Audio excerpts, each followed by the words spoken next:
It's Friday. I'm excited for the weekend.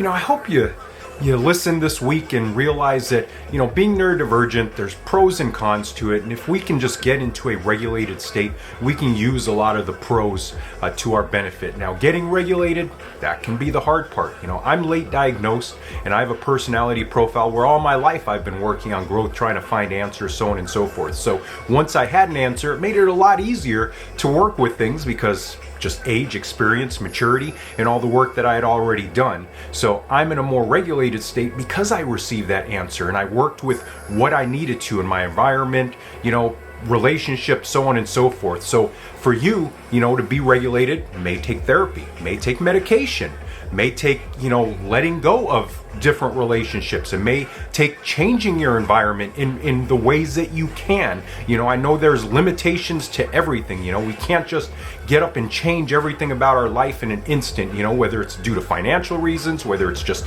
our environment, our home status, whatever it may be.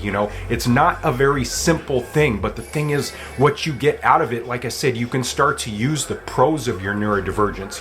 You can start seeing neurodivergence not as a curse. Yes, like I said, there are cons to it. There's emotional dysregulation, there's the focusing on the wrong things, there's perfectionist to the extreme, there's just the emotional turmoil that you're under, the depression, the anxiety, the not being understood, so on and so forth. And it could go on, but there are so many positives. I would not change being neurodivergent. I would not want to be neurotypical. And that's just me. I've seen the benefits. I've seen when we do get regulated, how it can work for us. Like I said, I don't want to be ableist because I know there are different levels, if you will, and stuff. So,